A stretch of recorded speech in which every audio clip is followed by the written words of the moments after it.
Ассаламу алейкум туғандар, қандайсыздар? Назарыңыздарда қайырдан эле Базар Жоқ каналы. Бүгін 17 август 2023 жыл мен сіздерге Жібек жолының жиегінен бір сатылушы 6 соток жер участок көргөзмөкчүмүн туғандар.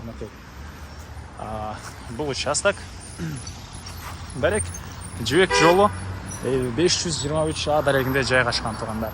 6 соток болгон участок. Мен сіздерге жайгашкан жерин жакшыраак түшүндүрөйүн. Бұл жер туғандар Насырдин Исанов жана Жібек жолы көчөсүнүн кесилиши. Насырдин Исановтан чыгыштыкка жасаңыздар катардагы 3-чү участок болуп калат. Жанында ориентир тугандar мынакей балдар реабилитациялык борбор келечек деген ушундай борбор бар экен. Ошонун жанында эле тугандар. Бир аз чыгыштыкка жүрсөңүздөр Тоголок Молдо көчөсү Жибек жолу кесилишет. Кааласаңыздар кошунар сыяктуу бир бизнес объект саласыздарбы же бул кошунар сыяктуу жашаганга үй саласыздарбы? Эмне болсо да салсаңыздар болот. Документтери, архитектурадан уруксаттары бар экен. Электр энергиясы, природный газ, центральный канализация бар. Дагы эмне маалыматы тугандар. Мынакей бул көчө тарабы.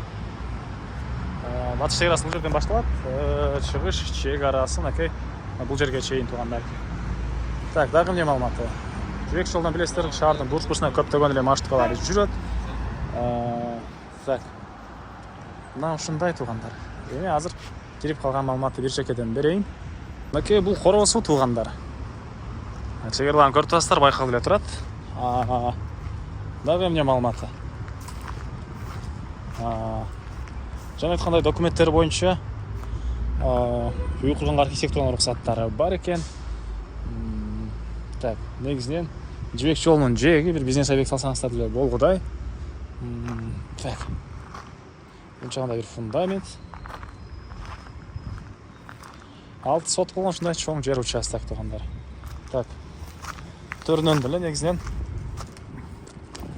объект салсаңыздар. Анан ары жагында эле бир переулок бар окшойт тугандар.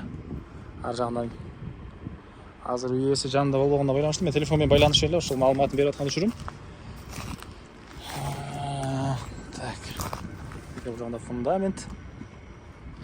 Ары жагы деле бош тугандар. Так, бул объекттин баасы 6 соток участоктун баасы 275 000 доллар сурап атыптыр. Объект ээлери анан дагы сүйлөшүү болот. Ээсинин номерин экранга эсител деп калтыраңыз, мына кылып сүйлөшүп көрүңүздөр. Сүйлөшүү болот. И достор менен, группалар менен бул видеону сиздер бөлүшсөңүздөр, мага бул ээсине чоң жардам берген болосуздар. Анда мен сиздер менен коштошом. Кийинки чыгышка чейин тугандар, саламатта калыңыздар.